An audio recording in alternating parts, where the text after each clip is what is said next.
کیوں نہیں اپنے خدا کی بارگاہ میں ہاتھوں کو بلند کرتا؟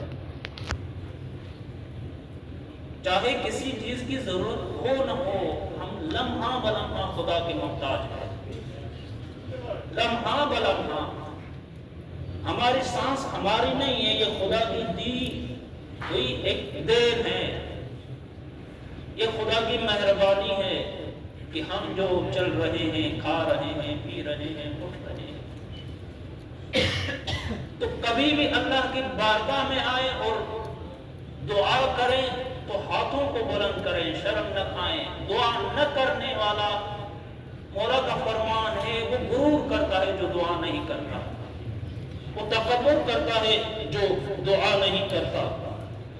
فرمایا توعدت علی ترکہ دخول جہنم داخلین، وہ اس کو ترک پر جہنم میں ذلیل ہو کر داخل ہونے سے ڈرایا گیا۔ یعنی جو دعا نہیں کرتا اللہ کی بارگاہ میں، جو دعا کو ترک کرتا ہے، اس کا ٹھکانہ جہنم ہے۔ کیوں؟ جب کسی بندے کے پاس جاتے ہیں کتنا گڑگڑاتے ہیں کسی چیز کے لیے، کبھی پیسے کے لیے، کبھی پروموشن کے لیے، کبھی کسی چیز کے لیے، کبھی دکان کے لیے، کبھی کپڑے کے لیے، کبھی مکان کے لیے، کبھی گاڑی کے لیے۔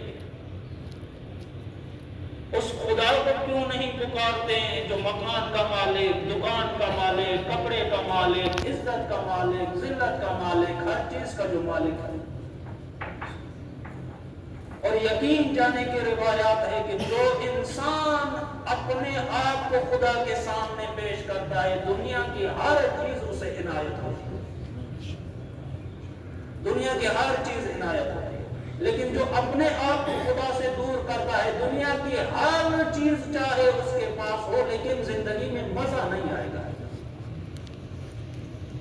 چاہے کتنی بھی دولت ہو، اچھی سے اچھی گاڑی ہو، اچھا گھر ہو، اچھے سے اچھے کپڑے ہوں، اس کی لائف اسٹائل بہت اچھی گزرتی ہے، لیکن کسی نہ کسی چیز کی کمی اس کے پاس ضرور ہوتی ہے جو خدا سے دور ہوتا ہے۔ یہ یقین مانے، کسی نہ کسی پریشانی میں، غم میں، مصیبت میں وہ گھرا ہوا ہوتا ہے۔ لیکن جس نے اپنا محور خدا کو بنایا، جس نے اپنا حال خدا کے سامنے بیان کیا، تو یقین مانے خدا اس کے لیے وہاں سے دیتا ہے جہاں سے اس کو وہم و گمان نہیں ہوتا۔ خدا اس کو وہاں سے دیتا ہے جہاں اس سے وہم و گمان نہیں ہوتا۔ خدا فرماتا ہے یا ایھا الذین آمنوا وابتغوا الیہ الوسیلہ، اے صاحبان ایمان، اے اللہ کی ذات پہ ایمان رکھنے والے مسلمان، اے مومن، مجھ اللہ تک پہنچنے کے لیے وسیلہ تلاش کرو۔ اور اس کے ذیل میں امام جعفر صادق علیہ السلام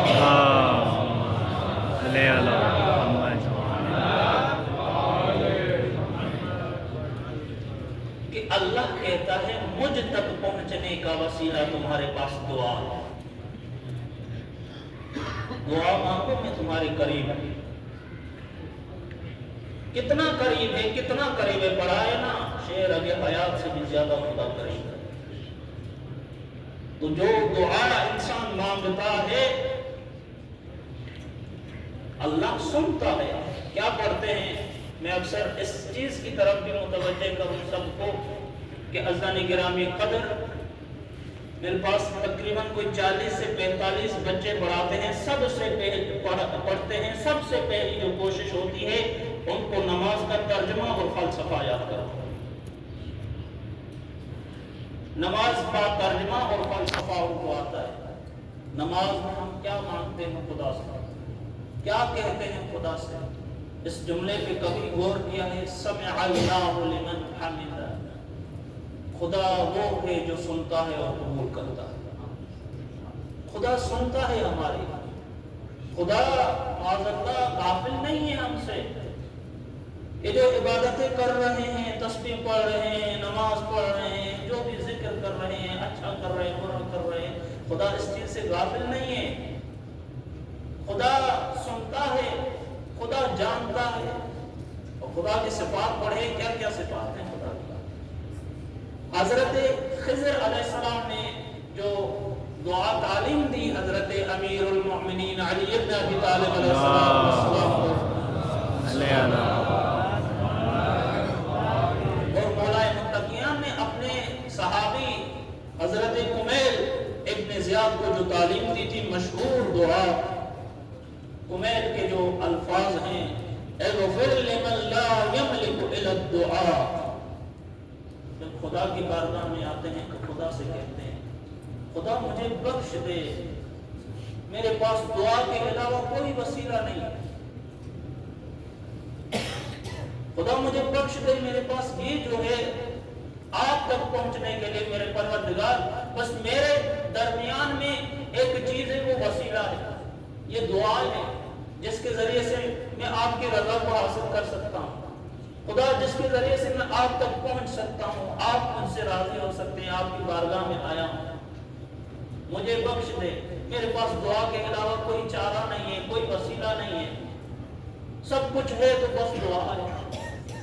یہ دعا انسان کو اپنے رب تک لے کے جاتی ہے، مانگا کریں خدا سے۔ پھر فرمایا اللہ تبارک و تعالیٰ نے سورہ زمر میں آیت نمبر 63 میں لہو مقالید السماوات والارض، سارے آسمان اور زمین کی کنجیاں اس خدا کے پاس ہیں۔ پھر اس کے ذیل میں معصومین علیہ السلام فرماتے ہیں کہ کنجیوں سے مراد وہ دعا ہے، زمین اور آسمان کی رحمتیں اور برکتیں اگر حاصل ہو سکتی ہیں تو دعا کے ذریعے سے حاصل ہو سکتی ہیں، پریشانیوں سے بچ سکتے ہیں تو دعا کے ذریعے سے بچ سکتے ہیں، مصیبت سے بچ سکتے ہیں تو دعا کریں، کامیاب ہونا چاہتے ہیں تو دعا کریں، ہر طرح کی کامیابی چاہیے، دنیاوی کامیابی چاہیے، اخروی کامیابی چاہیے تو کیا کریں؟ خدا کی بارگاہ میں آ کر دعا کریں، تو دعا کھانے سے کبھی بھی، دعا کرنے سے کبھی بھی شرم نہ کریں۔ پیغمبر اسلام حضرت محمد مصطفیٰ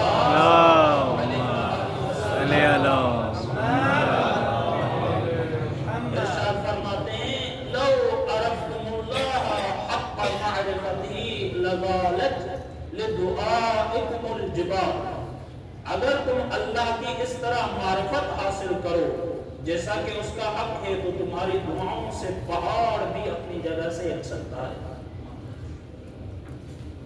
خدا کو پہچانیں اسی دعا کے حوالے سے ہے کہ یہی دعا اتنا اثر رکھتی ہے کہ انسان اس دعا کے ذریعے سے پہاڑ کو ہلا سکتا ہے،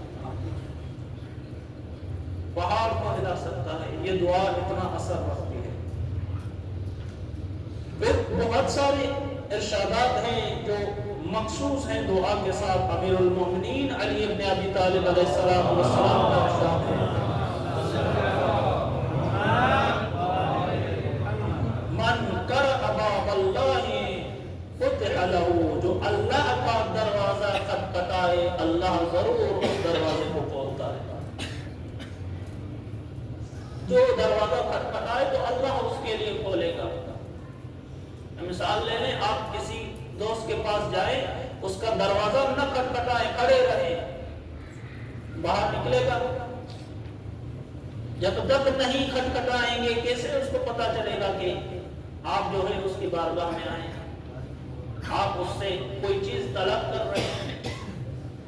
جب تک اپنی ضرورت بیان نہیں کریں گے، خدا تو دلوں کے حال کو جانتا ہے، لیکن خدا نے یہ شرط رکھی ہے کہ میرا بندہ مجھ سے مانگے، مجھ سے طلب کرے تو میں دوں، بغیر مانگے کوئی کسی کو چیز عطا نہیں ہوتی۔ جس طرح آپ گھر میں پڑے رہیں، کوئی کاروبار اور بزنس نہ کریں، پیسہ آئے گا آپ کے پاس، دولت آئے گی آپ کے پاس، محنت نہ کریں، مشقت نہ کریں، کوئی چیز نہیں ملے گی۔ ایسے اللہ سے کوئی چیز چاہتے ہیں تو اللہ کے بارگاہ میں آئیں، وہ دروازہ کھٹکھٹائیں، یقیناً مولا کائنات فرماتے ہیں اس کے لیے دروازہ اللہ تبارک و تعالیٰ کھول دیتا ہے۔ دعا کی قبولیت پر مزید جو ارشادات ہیں، قال ربکم ادعونی استجب لکم، تمہارا پروردگار ارشاد فرماتا ہے کہ تم مجھ سے مانگو میں قبول کروں گا۔ مانگو تو صحیح، اللہ کی بارگاہ میں آئے تو صحیح، پروردگار کے حضور آ کر جھکے تو صحیح، اللہ سے جو مانگیں گے خدا قبول کرے گا، جو کہیں گے خدا وہ عنایت کرتا ہے۔ پھر دعا ایک بھروسے اور یقین کے ساتھ کرنی چاہیے۔ حضرت امام زین العابدین علیہ السلام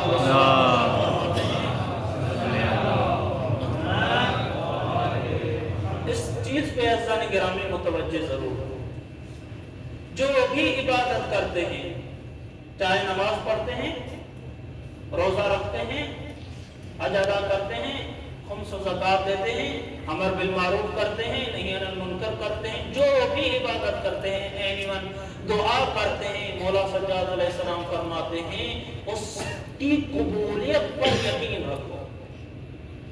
یقین رکھنا ہے کہ میں جو نماز پڑھ رہا ہوں خدا قبول کرنے والا ہے، میں جو روزہ رکھنے والا ہوں خدا قبول کرنے والا ہے، خدا ہی اس کا اجر دینے والا ہے۔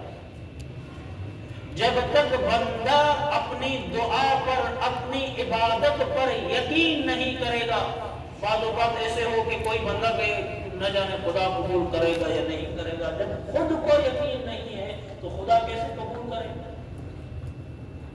تو جو بھی عبادت کرتے ہیں، چاہے دعا مانگتے ہیں، تو یقین کرنا چاہیے کہ میں جو نماز پڑھتا ہوں اس کے قبول کرنے والا خدا ہے، روزہ رکھتا ہوں اس کا اجر دینے والا خدا ہے، خمس و زکوٰۃ دیتا ہوں اس کا اجر دینے والا خدا ہے، یہ یقین رکھنا چاہیے۔ دعا کرتا ہوں ایسے نہ ہو ہاتھوں کو بلند کیا ہو اور زبان سے کچھ کلمات جاری ہوں، پھر دل میں یہ چیز ہو کہ اللہ قبول کرے گا یا نہیں کرے گا۔ ایسی دعا کو مولا کائنات مولا سجاد علیہ السلام فرماتے ہیں اللہ ایسی دعا کو قبول نہیں کرتا جس پر خود بندے کو یقین نہ ہو۔ جو دعا کرتے ہیں اس کے بارے میں یقین ہو، بھروسہ ہو کہ یہ جو دعا کر رہا ہوں خداوند متعال قبول کرتا ہے۔ کبھی بھی لا تقنطوا من رحمت اللہ، اللہ کی رحمت سے مایوس نہ ہو۔ مایوسی کفر سے تشبیہ دی گئی ہے، جو بھی اللہ کی رحمت سے مایوس ہوتا ہے سمجھے کفر اختیار کرتا ہے۔ یا نعوذ باللہ، اللہ کے بس میں نہیں ہوتی کوئی چیز، اللہ کے بس میں ہوتی ہے ہر چیز۔ ایک مشہور اور معروف قصہ، ایک شخص آتا ہمیشہ 8ویں امام حضرت امام علی رضا علیہ السلام،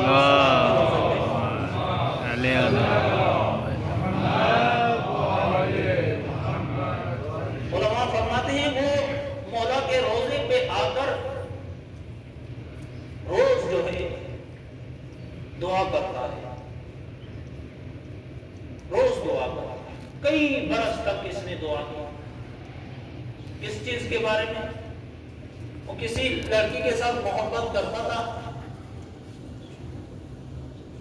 کہتا تھا کہ میں مولا کی بارگاہ میں ہمیشہ، علماء فرماتے ہیں وہ جاتا رہا کئی سال تک دعائیں کرتا رہا، مولا نے دعا قبول نہیں کی، مولا کے وسیلے سے اللہ سے مانگتا رہا، قبول نہیں کی۔ توجہ رہے اس پر۔ حقیقت میں جو عشق اہل بیت علیہ السلام ہیں، جن سے ہم عشق کرتے ہیں، وہ ہمیں فائدہ پہنچاتے ہیں، نقصان کبھی نہیں پہنچاتے۔ ہمیں وہ چیز عنایت کرتے ہیں جو ہمارے فائدے میں ہو، وہ چیز نہیں لیتے جو ہمارے نقصان ہو۔ مولا کی بارگاہ میں آتا ہے، 8ویں امام کی بارگاہ میں ہمیشہ آ کر دعا کرتا ہے، گڑگڑاتا ہے، روتا ہے، کئی سالوں تک دعا کرتا ہے، دعا قبول نہیں ہوتی۔ بالآخر امام کو یہ طعنہ دیتا ہے، آپ کس چیز کے امام ہیں کہ میں دعا کرتا ہوں اتنے برس سے، آپ میری دعا کو قبول نہیں کرتے؟ طعنے دیتا ہے، طعنے، اتنے طعنے دیے مولا کو، یہاں تک کہ امام کو برا بھلا کہنے لگا۔ بالآخر کچھ دنوں بعد کچھ ایسے ہوا کہ اس کے گھر والے نے اس لڑکی کا رشتہ دینے کے لیے راضی ہو گئے، شادی ہو گئی۔ شادی ہونے کے کچھ عرصے ہی بعد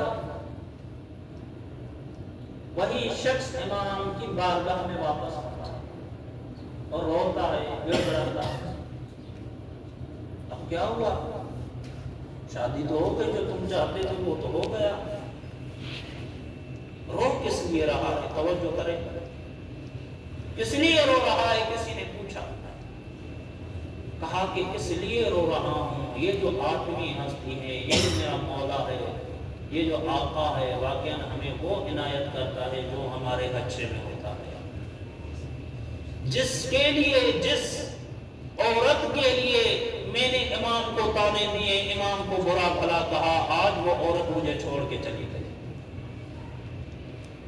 کچھ ایسا واقعہ ہوا کہ دونوں کی طلاق ہو گئی، اور یہ نفسیاتی مریض ہو گیا، اس کو کوئی چیز سمجھ میں نہیں آ رہی تھی۔ کسی نے کہا کہ جس کو تو نے تانے دیے ہیں جا کر اسی کے بارگاہ میں آؤ۔ ایک مرتبہ روتے روتے غشی کے حالت میں ادھر آ گیا، جیسے ہی غشی کی حالت میں آ گیا، امام علیہ السلام خواب میں آتے ہیں اور کہتے ہیں، اے میرے ماننے والے، اے میرے چاہنے والے، اے ہمارے ساتھ محبت رکھنے والے، تو جانتا نہیں ہم کون ہیں؟ ہم وہ ہیں جو اپنے چاہنے والوں کے لیے ہمیشہ اچھا چاہتے ہیں، وہ چاہتے ہیں جو ہمارے چاہنے والے کے لیے ہمیشہ فائدہ مند رہے، وہ نہیں چاہتے جو اس کو نقصان دے۔ میں جانتا تھا میں رضا کہ اس میں کیا رضایت ہے، یہ کیا سلسلہ ہوگا کہ تم نے میری نہ مانی، میں اس لیے دعا قبول نہیں کرتا تھا، اللہ میری وجہ سے اس لیے دعا قبول نہیں کرتا تھا کہ تو جس کو چاہتا تھا ہمیں یقین تھا کہ وہ تمہیں دھوکہ دے گی،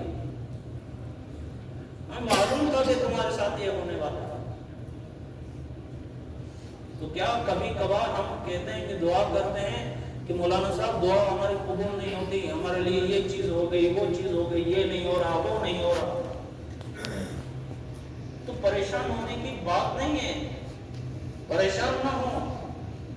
اللہ اپنی دعاؤں کو قبول کرتا ہے جو بندے کے حق میں ہوتی ہیں، جو بندے کے حق میں ہوتی ہیں، خداوند متعال ان دعاؤں کو قبول کرتا ہے۔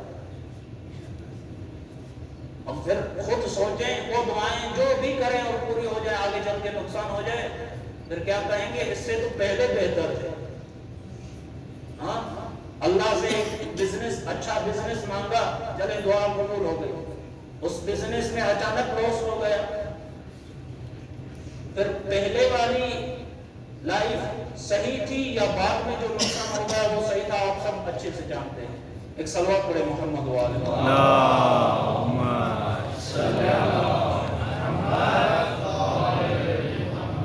تو خداوند متعال کی ذات کیا ہے؟ اپنے بندے کا حال جانتی ہے۔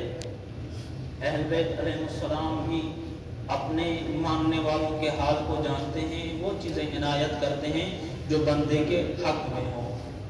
دعا کیا ہے؟ فرماتے ہیں پیغمبر اسلام، الدعاء سلاح المومن، دعا مومن کا اسلحہ ہے، ہتھیار ہے۔ ہتھیار کی اہمیت جانتے ہیں کیا ہے؟ میں ایک گاؤں سے میں اچھے سے جانتا ہوں، سمجھاتا ہوں۔ آج کے دور میں نا کسی کے پاس ہتھیار ہو کوئی اس کے قریب نہیں آتا۔ یعنی کیا؟ یعنی دعا ہونا تو انسان کے پاس مشکلات نہیں آتی، مشکلات نہیں آتی، دعا کے وسیلے سے وہ مشکلات ٹل جاتی ہیں۔ تو دعا، پیغمبر اسلام نے کیا کہا دعا کے بارے میں؟ دعا اسلحہ ہے، شر سے بچنا ہے، مصیبت سے بچنا ہے، گناہوں سے بچنا ہے، ہر بری چیز سے بچنا ہے، تو اس کے لیے ہمیشہ دعا کریں۔ امام محمد تقی علیہ السلام